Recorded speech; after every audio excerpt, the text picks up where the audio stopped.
Se você não concorda com isso, então, cara, pare de ir ao médico. Da onde que ele tirou isso, cara? Vou refletir aqui com o Paulo Ricardo, que é um padre católico, e hoje eu vou contar para vocês como é que ele me ajudou a me tornar agnóstico, né? E depois, futuramente, me tornar um ateu.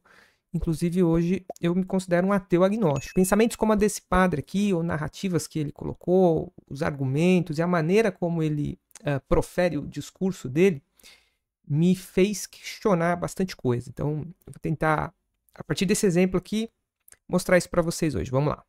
Você se comporta no mundo real, na sua vida do dia a dia, você se comporta da seguinte maneira: eu tenho um problema.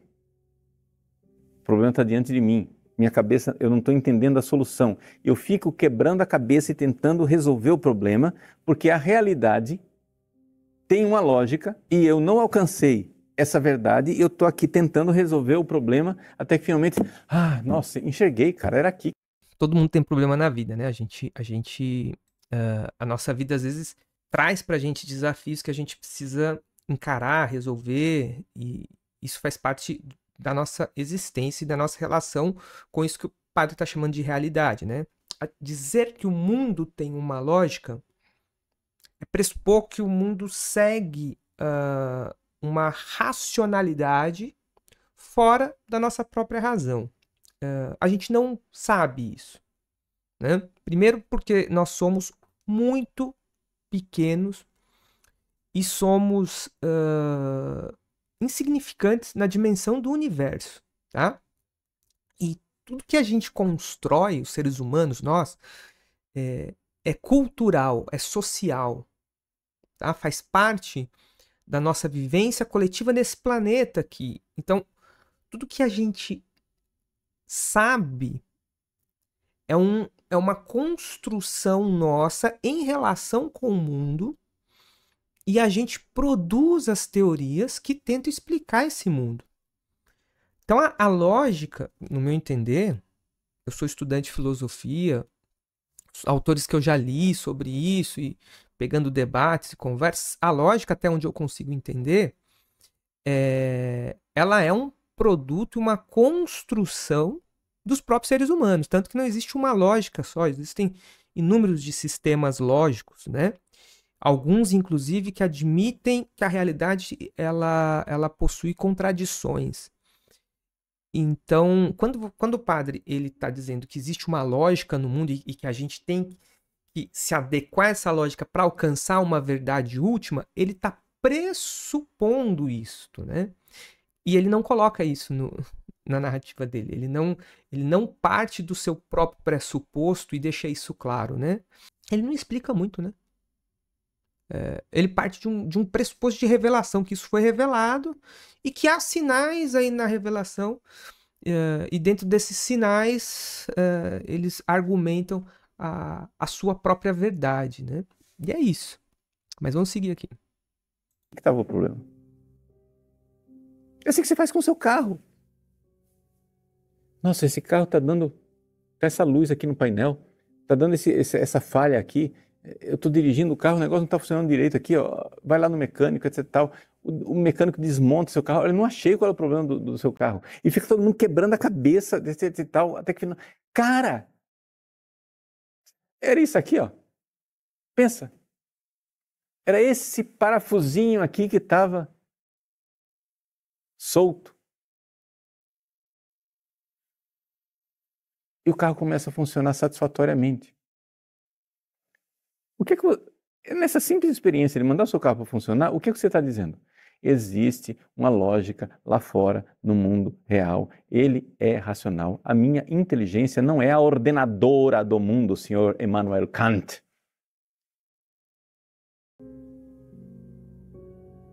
A minha inteligência não é a inteligência ordenadora. Eu não sou o Logos, eu não sou Deus.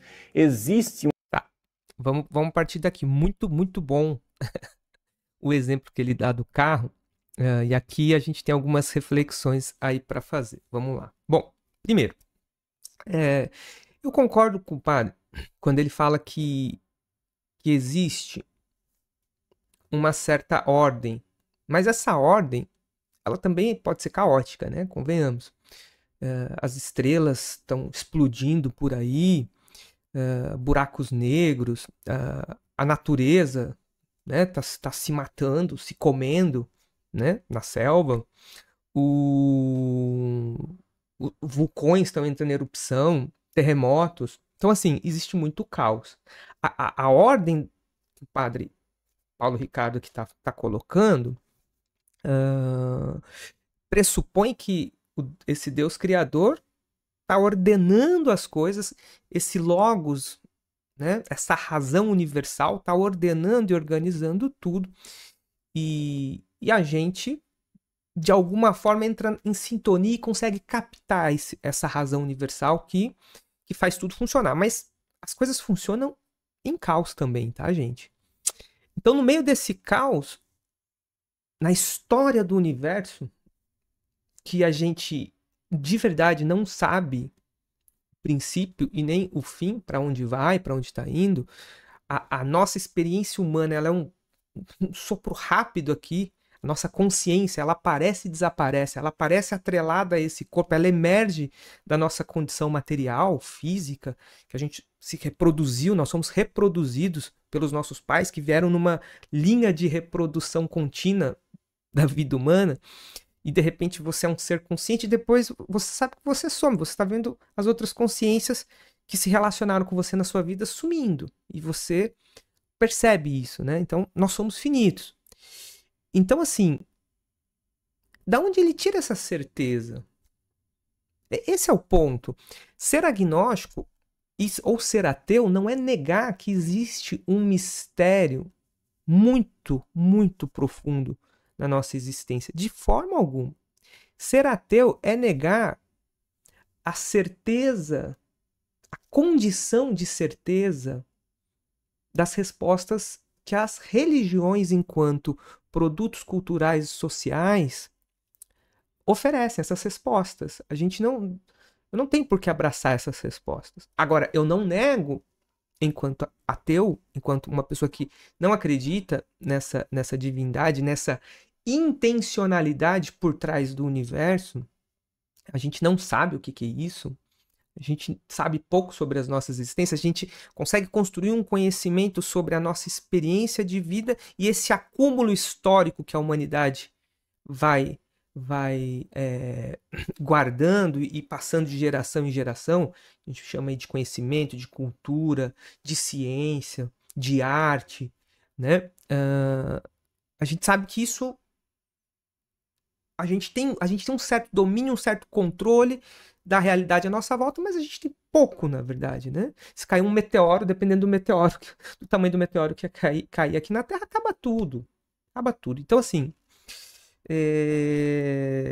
essa lógica que o padre está chamando, e aí ele dá um exemplo muito interessante, que é o exemplo do carro, e é aonde eu digo, olha, ele dá um exemplo que eu falo, poxa, é verdade, a gente vive experiências na nossa vida, na relação com a realidade, com os desafios, com o nosso sofrimento e com a nossa construção deste conhecimento, com o nosso saber, e a gente resolve os problemas da nossa vida, a gente tem a intenção de resolver, a gente transforma a realidade. Então, a partir dessa nossa experiência é que a gente começa a pressupor que por trás de tudo que existe uma experiência parecida com a nossa. Não à toa Deus possui uma figura humana, né? As ações de Deus é um reflexo muito parecido das nossas ações. Os sentimentos de Deus são muito parecidos com os nossos sentimentos. Aí a gente meio que inverte isso, né? É o que me parece. Porque o que as religiões fazem, aí o cristianismo faz de uma forma muito eficaz durante 2000 anos aí de história, é inverter isso e nos convencer de que isso é invertido mesmo. Ou seja, a gente reflete a nossa própria experiência humana numa experiência de um ser conosco. Tá? Não é possível, senhor Jean-Paul Sartre, você viver 5 minutos dizendo que o mundo é um caos desordenado e nós vamos colocar tudo em ordem na nossa cabeça com a nossa liberdade. O mundo é um caos desordenado e os seres humanos conseguem criar uma bolha de segurança nessa desordem, né? Os seres humanos tiveram, acidentalmente, no meu entender, os seres humanos poderiam, aliás, há muitas explicações biológicas, antropológicas, geológicas, que tentam dar uma explicação do porquê, entre todos os animais, foi o ser humano que conseguiu desenvolver o tipo de consciência que nós temos e construir uma rede de conhecimento que altera a natureza e que muda o nosso estado de vida nesse mundo que é sim, bastante caótico. Isto é simplesmente conversa fiada. Aí, ó. Você está usando frases para me manipular. Você não vive isso. Você entende que ele está fazendo o que ele está falando, acusando os outros filósofos de fazerem? Um ar debochado, um ar de quem sabe a verdade, né? Chamando a conversa do outro de conversa fiada. Eu discordo do padre, que eu acho que a conclusão que ele chegou tem erros aqui, assim, tem buracos. Mas eu não acho que ele tá com conversa fiada. Eu não tenho como entrar na cabeça dele e saber aqui o caráter e as relações dele. Eu posso até julgar algumas ações dele e, a partir disso, tentar montar aqui, mas eu estaria pressupondo. O que ele está fazendo aqui é manipulando os seguidores dele, né, os fiéis que gostam e respeitam ele e enxergam ele como autoridade. Ele está manipulando essas pessoas, dizendo que pessoas que pensam diferente dele são manipuladores. Olha só. E aí? Por que a gente não traz, então, a questão para uma reflexão crítica? Por que ele não questiona uma visão de mundo e traz reflexões e ajuda as pessoas a pensarem sobre isso? Não. Ele quer colocar uma verdade na cabeça das pessoas, entende? Ele tá trazendo o ponto dele de forma até debochada com quem pensa diferente dele. É complicado, gente. Quando dói, aí você diz, nós vivemos num mundo pós-moderno, fragmentário, nós estamos vivendo num mundo assim, onde a gente não sabe qual é a verdade, porque Deus não existe, ninguém pensou, o homem só tem existência, ele não tem essência.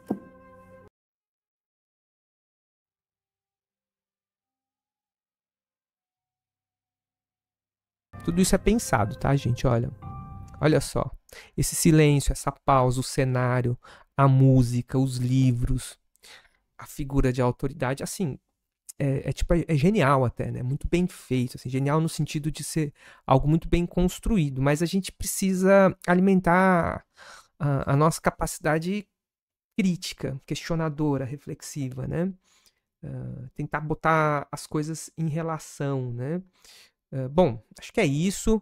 Queria trazer essas reflexões. O que vocês acham? Né? Vocês concordam aí com a versão do padre? O que vocês discordam dos pontos que eu levantei? Deixa aí no comentário. Conheçam o Iceberg, tá? Gratuitamente para todo mundo, mas a partir de R$10, se você quiser colaborar com o Pantarrei e ter acesso a tudo isso, e aí a gente vai ter outros benefícios também, você já consegue assinar o Iceberg, dá uma olhadinha lá. E se você quiser se tornar membro do canal, também você pode fazer isso. Aí no Seja Membro tem todas as descrições dos benefícios e das diferentes assinaturas, tá joia? Curte, inscreva-se no Pantarrei se ainda você não for inscrito. Valeu por você ter ficado até o final e a gente se vê no próximo vídeo, aqui no Pantarrei. Valeu!